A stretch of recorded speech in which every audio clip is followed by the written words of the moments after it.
Okay, so this video is going to have an in-depth look at inheritance. Interfaces will be in a separate video, but this would have been Unit 12 for us. So we've done a little bit with inheritance earlier this year. Inheritance gets noted when one class extends another class.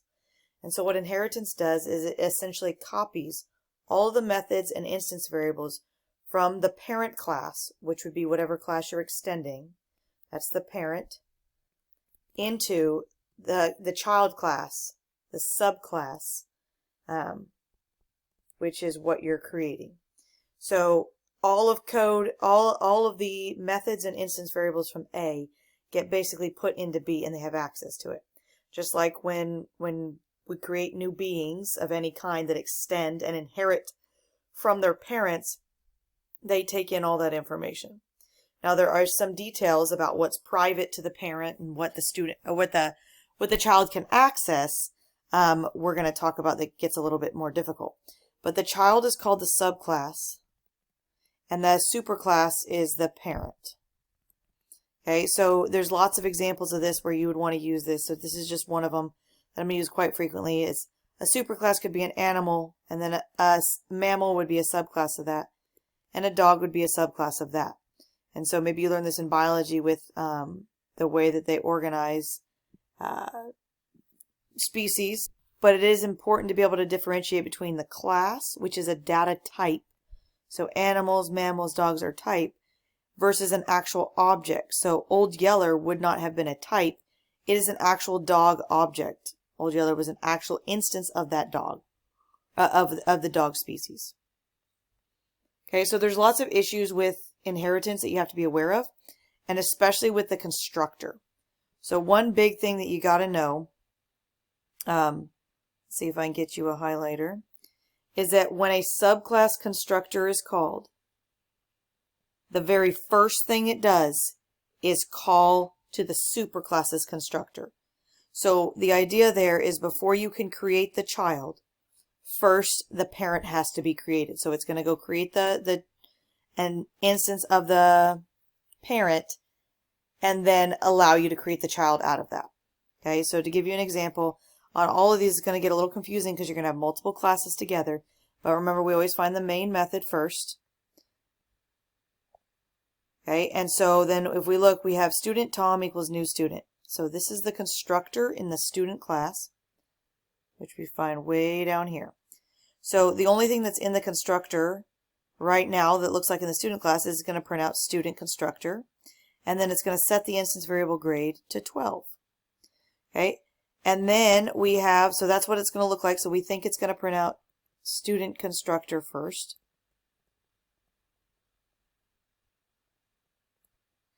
Okay, and then it's going to set grade equal to 12 but not print anything. And then the next line of code says, all right, we're going to print Tom's age is tom.getAge. Well, getAge is up here in the person class. And so how in the world does that get set? So that would cause an issue to us right here if we don't know this line that's highlighted up here. Is that even though it's not written, the very first thing that happens in the subclass constructor is a call to the superclass constructor. So even though it's not written, it is going to find the superclass and it is going to run the constructor. So before system.out.println student constructor, it's going to go up here to the person constructor and it's going to run this code. Okay, which is going to run the line or print the line person constructor.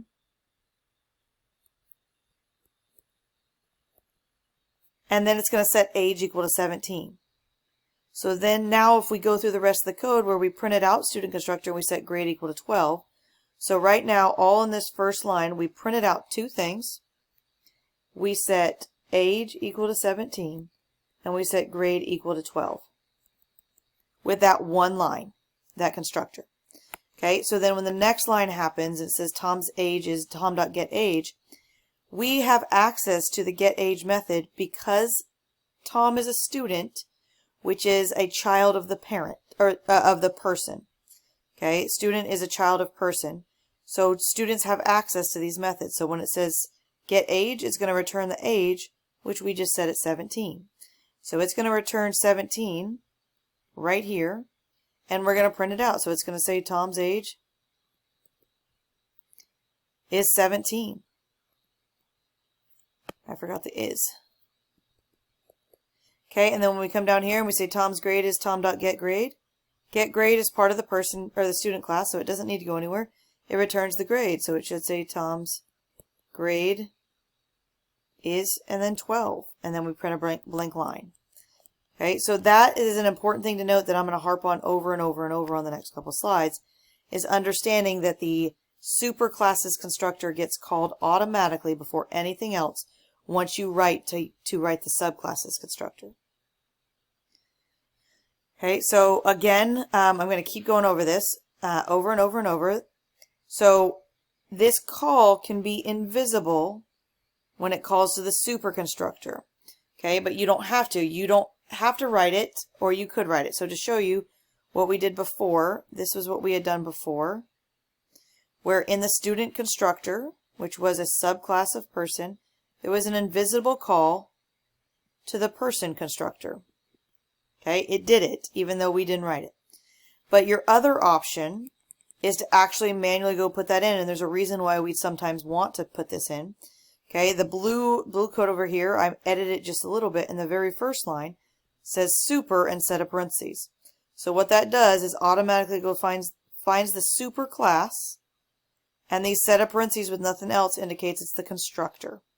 So it goes and runs that person constructor. So that red line doesn't have, or the line of red code here gets done automatically, but there are some instances where you're going to have to write it in depending on parameters that you might send in. Okay, so if you don't have a default constructor, which means no parameters, if you have to send information in, then you have to manually call the super constructor. Okay, so as an example again, okay, we've got this person and student class, and so if you look in our student constructor, this student constructor requires two things. It requires the user to send in a grade and an age. But if you look over at the person constructor, the person constructor requires an int sent in. Okay, it requires one. So letting it do the invisible call is not going to do what you need it to do, because you need to send in a value. So you have to actually manually say, we're going to run the super constructor, and what we're going to do is send in that A. Okay, so that when it comes over here, it can properly run that constructor. Right? So if you need a parameter in there in your super constructor, you're going to have to manually do that call. If you don't, there's going to be an error. So this has to be the first call. Okay, so you can also have multiple constructors. We've done that this year, where a superclass might have multiple constructors, or any class might have multiple constructors. There might be a default constructor, okay, and then there might be other constructors that have parameters put in there. So if you don't have any parameters, the default is the one that's going to be automatically called. And then if you do have parameters, you have to manually call those. Okay, so just to give you an example of this, we have the monster class, which is the super class, and then we have a witch class, which is the subclass or the child of monster.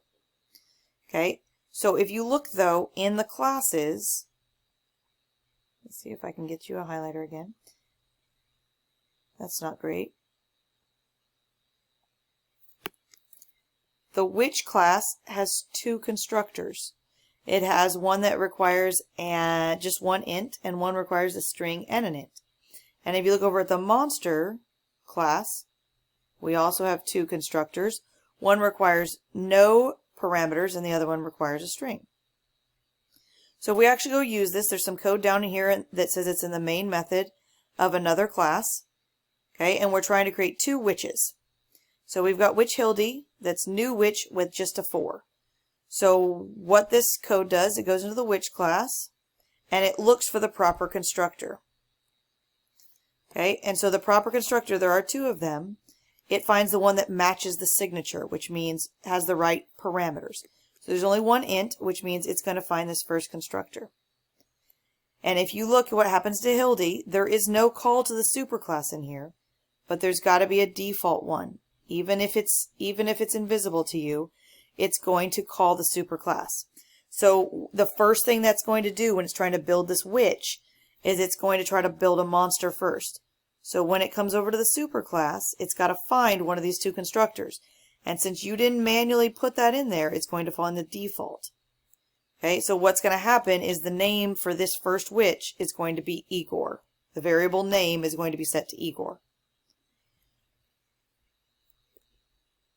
Okay, and then for Gladys, for the second one, when I write this constructor and I said new witch Gladys and 9, it finds this constructor in the witch class, and it finds the one that has a string and an int, which is this guy right here. But if you note on this one, there is a call to the superclass, and it says, okay, send in that n, that string. So that when it goes to the superclass, which is monster, it's going to come over here looking for a constructor, and it goes and finds the one that matches, which is the one that has a string put in there. So any parameters, you've got to call that one directly. So this one says set name, that variable name, equal to id, whatever that is, or id, which we passed in as n, which got passed in as Gladys. So this one got passed in as Gladys. So you have to be really careful tracing these through on where the code goes, especially in inheritance. All right, so this one has a more complicated situation. We have our main method over here, so this is where we're going to be working. But then we have an animal class. If I can do this. We have a mammal class that extends animal, and then we have a cat class that extends mammal. So the thing you do have to understand about this is that all cats are mammals, so they have everything up here, and all mammals are animals. So that's the way the flow goes. It does not go the other way. All animals are not mammals, and all mammals are not cats. Okay, so you do have to understand what's being created and follow the code. Okay, so in our main method, that's where we're working. We start with line 1. We're trying to create a cat called Tiger, and then we're using the constructor of the cat class. So this is where we're going to find. We're going to find the constructor in the cat class, and we have to find one that matches that has a string int. So we go over to the cat class and we have a string int. So this is our constructor. So the very first line in that constructor says, go find the superclass. Okay, so how it finds that, it says, what is my superclass? So that's mammal. And I'm going to send in those two ints, W and A. I'm going to pass those right along. So it's going to come into the superclass, which is mammal, and I'm going to look for the constructor that requires two ints. So there's my constructor that requires two ints. So in this process, just so that we make sure we track through, right now T is the word tiger, W is 500, and 5 is A. So then we went to the superclass. It told us to send in W and A. So over here, W is 500, and A is still 5. So then the very first line of this one says, all right, go find superclass. So it finds what is the superclass here, which is animal, and go pass in A. So we're going to send 5 along. So if we go over to the superclass again, we go here for the constructor and we pass in A, which is 5. And so finally we're at something that we can do because animal has no superclass. And so the first line of code says we're going to print out animal constructor called. So first thing we should print out, we'll see animal constructor called. I'm just going to skip that word. And then we're going to set age equal to A. So right now our age is equal to 5. Once we're done with this constructor, then we have finished that line of code. Then we go and we set weight equal to 5, or weight equal to W, which W was 500. And then we print out mammal constructor called. Okay, and then we're done with that constructor. So then we've finished that line of code. And finally we set type equal to T, which was tiger. Then we print out cat constructor called. Okay, so I did this to track through because this is the order in which it's going to print. It looks like the very first thing that gets printed is down here in the cat constructor, but it's not because it tracks through. So then the other 3 lines here were all print lines. Okay, and it's going to find various things. So it says, all right, animal type is tiger.getType. So we have to go find where that method is. And keep in mind that we have access to all of the methods here. So getType is in the cat class itself. So it's going to return type, which is tiger. And then we've got tiger.getWeight. So even though getWeight is not in the cat class, because the cat class is a child of mammal, we find getWeight here. And it's going to return weight, which is 500.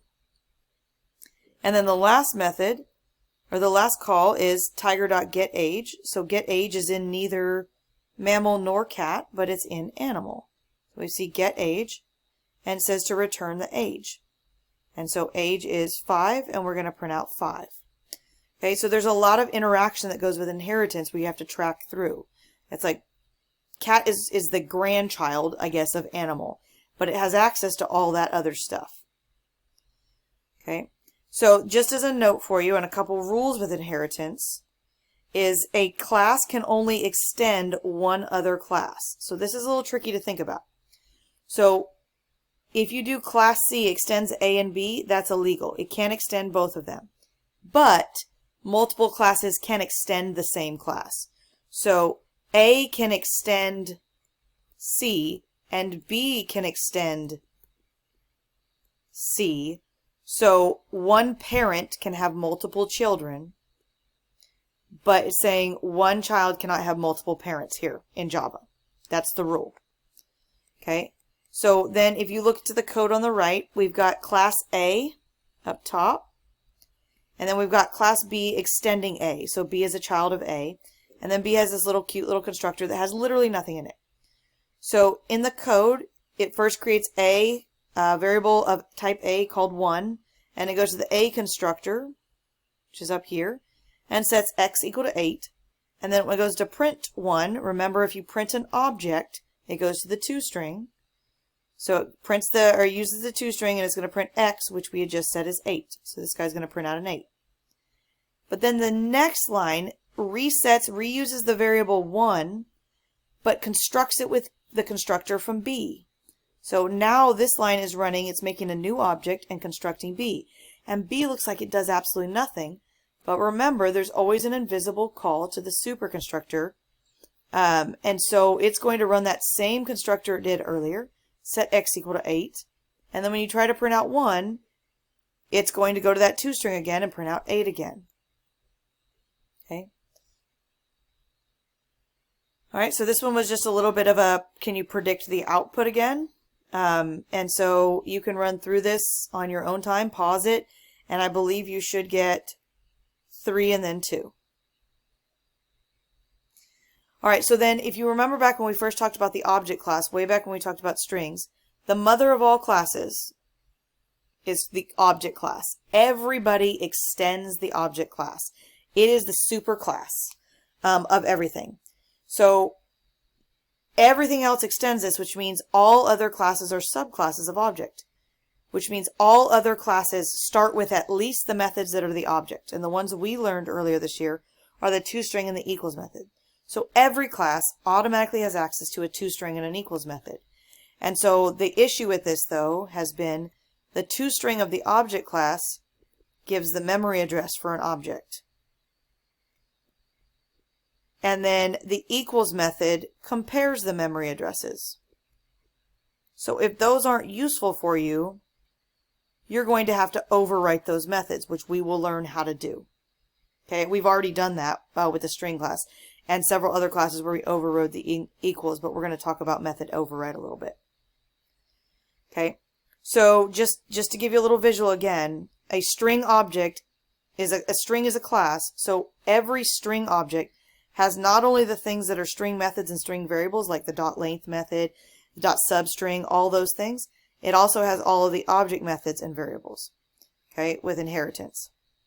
So I'm doing that because we're going to talk about a little more interesting one, the monsters and the witches. So the monster here is the, sorry, it takes you a little second to absorb that. The monster is the superclass and the witch is the subclass. Okay, and just to make sure it's clear in your head, the superclass is the parent and the subclass is the child. So monsters automatically extend the object class. You don't have to ever write this on any class. All classes automatically extend that. So if they don't extend anything else. So they extend the object class. So all monsters have access to the object variables and methods. Witches, since they extend monster, witches have access to all of the witch variables and methods, which here is nothing, all of the monsters variables and methods, and then all of the objects variables and methods, because even though you can only extend one at a time, since witch extends monster and monster extends object, object is the grandparent of witch. And so that's how we're going to track through our inheritance. Okay. So this is a little line of code. We're going to see if we can predict the output of the test code down at the bottom. So here we have 3 different classes. We have a monster class. We have a witch class, which extends monster. And then we have a good witch class that extends witch. All right, so good witch goes to witch goes to monster. So in another class, we have an object created, good witch Gladys equals new good witch. So what it goes and finds, this is the constructor for the good witch, which is right here. And even though there's nothing in there other than some comments, remember that automatically we're going to call the default super constructor. So we're going to go up to the superclass, which is witch, and go find the default constructor, which is right here, no parameters. Okay, and nothing is in here, but that's automatically going to call the default constructor for the superclass, which is the monster. So it's coming up here and finding the monster constructor, which literally has nothing in it as well, but we don't go any further than that. So then if we printed out Gladys now, remember we go to the toString. Well, good witch doesn't have a toString. So then it just works its way up. Witch doesn't have a toString. Monster does. And so that's where we're going to actually print out or get our print statement, is it's going to return my name, which no, we never set my name. We never saw that, but there was an instance variable up top that said my name is a long way to go for a toString. Okay, so that's what it would actually be printed, is long way to go for a toString. So if there hadn't been a toString in monster, it would have kept going up into the object class where it would have found a toString, and that would have given you the memory address. All right, so this is just a little graphic of what was there for good witch. It had all of the superclasses information. Okay, so remember the class declarations from the monsters and witch. Monster is a superclass of witch, and witch extends monster. So we're going to check to see if a statement is legal. So this just says witch X equals new monster, and then print out the witch. Okay, this is not a legal statement. Because this is the child and this is the parent, you cannot have a child and create the parent to be the child. You can create the child and assign it to the parent, but you cannot create the parent and assign it to the child. So there's a little rule: a child can never refer to a parent. So the witch can never refer to a monster. Okay, but a parent can refer to the child. So the key here, and this is just going to be some trial and error as you go through this. Okay, the less specific reference goes on the left. So if your two things don't match, your constructor and your variable type don't match, which all the time this year they have, but if they don't match, the more generic one has to go on the left. So the parent or the grandparent has to go on the left. And the equally specific, if it was witch and witch or monster and monster, or more specific object goes on the right. So to make this a legal statement, you would have to do monster X equals new witch. So you're creating a new monster, but you're actually creating the child and assigning it to the monster. Okay, that is a tricky concept to get down. Okay. All right, so we're back to boring. No witches, monsters, no cats, anything. We've got people and students. Okay, so there's two different class declarations here and a main method, and we're going to run through both class declarations with the same main method and see what we get. So main method, we got student Tom equals new student. So with declaration 1, we're coming over here and we're going into the student class and we're finding the student constructor. That's what's called right here. And then, so since student extends person, remember invisible call to the constructor of the superclass. So it goes up here and runs the constructor of the superclass and sets age equal to 7. Okay, then it sets grade equal to 2 because it has to finish the rest of this constructor. Then we say person's age is tom.getAge. And so since Tom is a student, we look in here for getAge. I don't see a getAge. But Tom is a student, which extends a person, so we go look in the parent, and there's a getAge right here. So it's going to actually return 7 right there. And then the next one, it says, all right, student's grade is tom.getGrade. Well, getGrade is sitting right here. It's in that class. And it's going to return the grade, which is 2. So we're going to get 7 and 2 out of the declaration number 1. What's different about declaration number 2 with that same main method is that when we go create the student, we come into the student constructor. Okay, and this time student has nothing to do with person. There is no subclass. There's no parent-child relationship. Okay, so the very first line that gets run is grade equals 2. So grade is equal to 2. And that's all that gets run with this line of code. So then the next line of code says person's age is tom.getAge.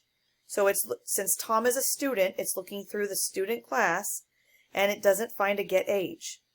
Student has no relationship to person, so it cannot see this at all. Okay, and so it goes, error, I cannot find symbol. Okay, that's what you get with that, because it's like, I don't know where to get age because you've given me an address to look in student and I don't see anything. Okay, so that inheritance idea can bring up abilities to find different methods that you wouldn't have otherwise. All right, so this is the declaration 1 that did work, and I altered it just slightly. Okay, we're going to see if we can, or the main method has been altered just slightly, and we're going to see if we can identify. So this time it says person Tom equals new person. So now we are going to the person class, the constructor. Well, person doesn't extend anything, so the first line of code that gets run is age equals 7 here. And then the next thing it says is person's age is tom.getAge. Well, great. It finds a getAge for the person and it returns 7. And the next thing it says is student's grade is tom.getGrade. Well, Tom is a person, and person has no relationship that it can find to student. So it is not able to find this. So the idea here is also the direction that you look is very important. You cannot look from the parent down to the child to get access. You can only look from the child up to the parent. Okay, that is a one-way thing. So there is going to be an error here that it cannot find symbol again. Okay, so when two classes have an inheritance, the access is only possible from the subclass to the superclass. It's not possible to go the other way. So to show you with animal, mammal, and cats that we did earlier and then I'm going to show again, all the cats, since they extended mammal, which extended animal, all cats have access to animals and mammals. All mammals have access to animals, but they don't have access to any cat stuff. And then animals don't have access to the cats or mammals. Okay, because if you look at this code, animal does not look at or extend anything, but mammal looks at animal and cat looks at mammal. So cat can look up here and mammal can look over here. And since cat can look at mammal, mammal can also look at animal, cat can see all of that. But it doesn't flow the other direction.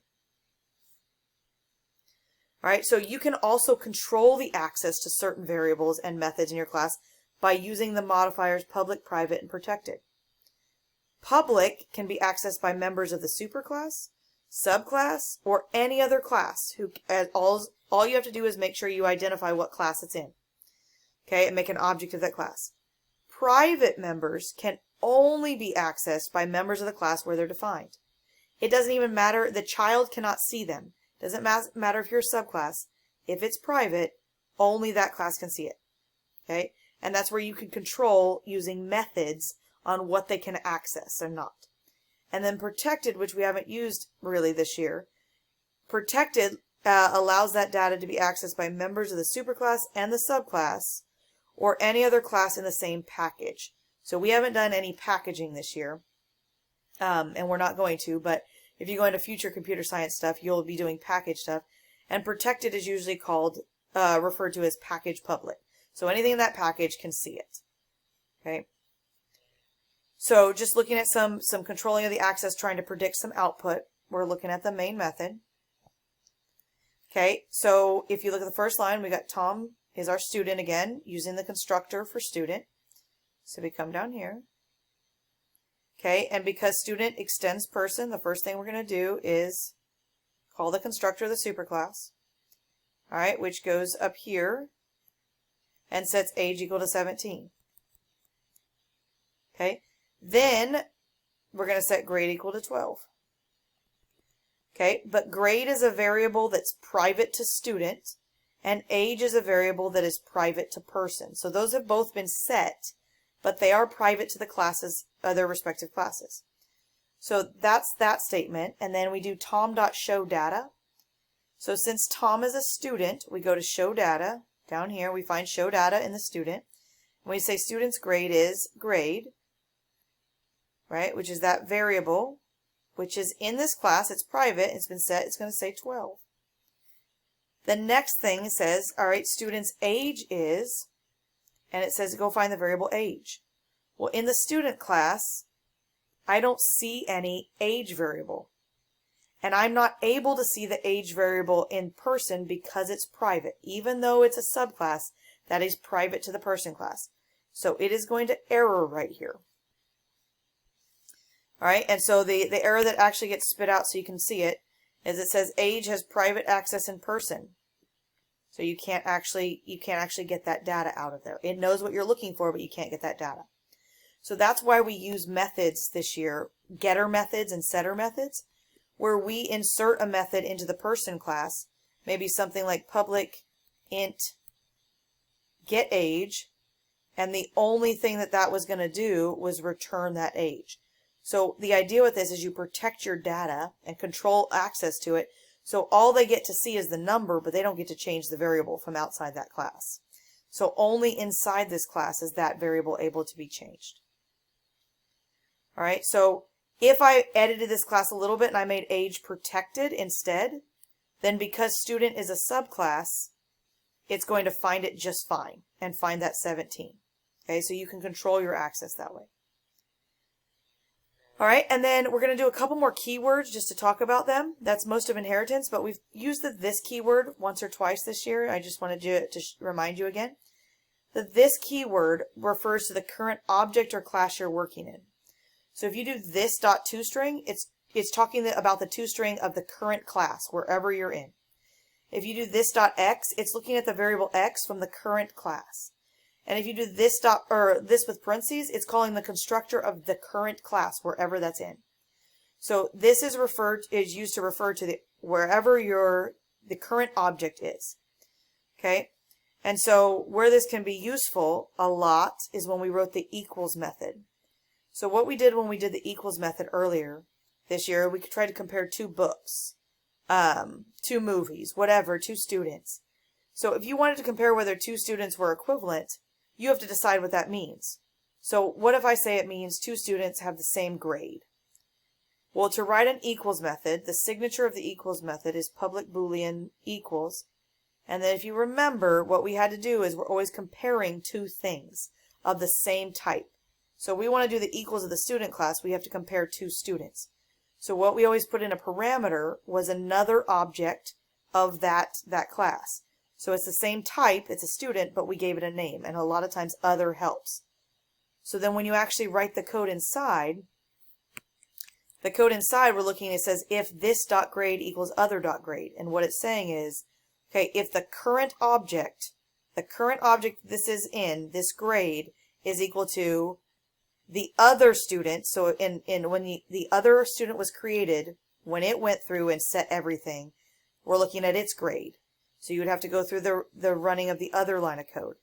But this keyword just refers to the current class. Okay, if you left this out in this code, it would run just the same because that's the only grade that it has access to is the current one. Okay, the super keyword we've talked about several times. Okay, so the super, we usually use it to call the constructor, but it can also call parent methods that you needed to access. So if you needed the parent's toString as opposed to the child's toString, you can say super.toString and it'll go find the parent's toString. If you want the parent's constructor, you do super with a set of parentheses. If you want the parent's constructor that has parameters, the same thing. I skipped over one thing because it is not possible to do 2 layers of super at a time. You can't call a grandparent's toString like that. Okay, you can only go one at a time. So in the parent's toString, you could have a call to the grandparent's toString if you wanted. Okay, but you have to be careful on that, is it's 1 level at a time. All right, so we're back to the person and the student class. I promise this is almost over. But we have person Ann equals new person. So Ann is getting created using the person constructor. So we're here. And Ann has an age of 21. That's all that does. And so then we have Tom is a student. So we're running the student constructor, which is down here. And because student extends person, we are calling the super constructor. So we're setting Tom's age to be 21. But then we're also setting the grade to be 12. So then if you look in this code, the next part is the important part that I wanted to point out. There is a getData method in both classes. So how it's going to know which one you're going to use is you have to give it direction. So the next line of code sitting in this main method says, all right, print line person getData is Ann.getData. So if we're looking at Ann.getData, we have to know that Ann is a person, so we're looking at persons.getData. And so that's going to return her age, which is 21. But on the next line of code, when we say Tom.getData, Tom's.getData, Tom is a student, it's going to over here and going to return the grade, which the grade for him is 12. So you have to give the computer direction on whose method. So the other thing, if you wanted to get the age for Tom instead, if you wanted to use Tom's superclass, what you could do, since they both have a getData method, okay, is you could call the getData method, sorry, this is a little updated. You could say super.getData for Tom, and then that will call the getData method for the superclass. So just like the constructor, it's going to go find the superclass, but then it's going to not just find the constructor, it's going to go find the getData method in that superclass. So you just give it direction so that super keyword can be useful. Okay. So as I said before, the super, when you use that super keyword, it can only be passed 1 level at a time. Super.super won't work. It's illegal. Okay. On the super versus this, just make sure you're aware of what these two things mean. Super, this is just talking about skeletons and monsters. I have a thing for this apparently. Okay, so skeleton is a monster, extends monster. And so when I have a constructor that says super with a parameter in here, it's going to find the monster's constructor here. When I say this dot speed, I'm referring to the current object. So I'm looking at this skeleton speed. Down here in the toString, when I say super.toString, I'm going to find monster's toString. Okay, so you have to make sure you know what those keywords are referring to. They're trying to track through. If you didn't put this super keyword in here, and you just said toString, well, it doesn't know where to go, so it's going to come right back to its own toString. And if you watch the recursion notes, that's going to start a recursion process, and over and over and over it's going to call itself, and you would end up with an infinite recursion and crash your computer. Okay, and then the last thing we're talking about is the static keyword. We've talked about this a couple times this year. So static means you don't have to have a particular object. You only have to name that class. Okay, so we used it with the square root method in math or any of the math methods. We used it a couple times with arrays, that there's methods built in that all you have to give is the name of the class. So all objects of a class will have the same static variables and methods. So anything that you're using for the math will have the same square root method. The main method is a static method. So we do public static void main. Okay. For when you're doing methods and variables that are static, there can only be one of them in a particular class. So there's only one main method per class. We've never tried to write two. Okay. So I have an example of this with a monster class again. And so in the monster class, I have a variable that is static called count.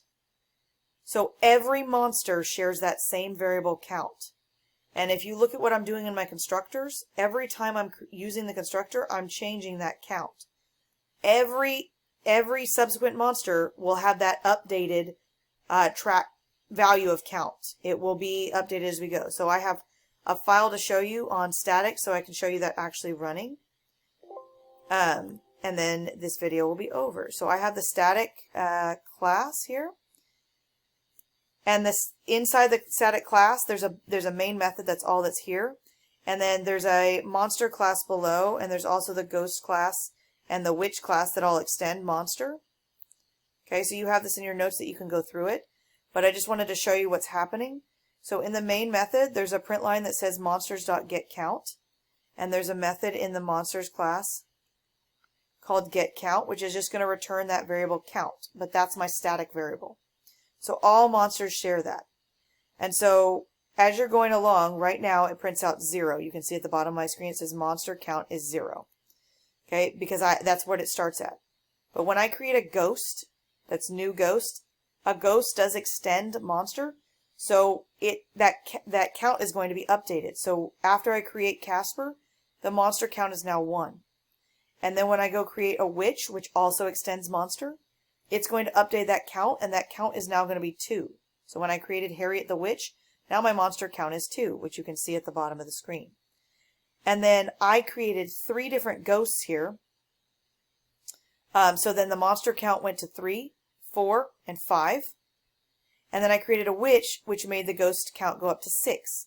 So that when I printed out the monster count again, the monster count was 6 now. So a static variable will not be different for all the different objects that you create. If you say to plus plus, it's going to keep changing, or it's going to be the same variable every time. Okay. And that's it for inheritance and some keywords.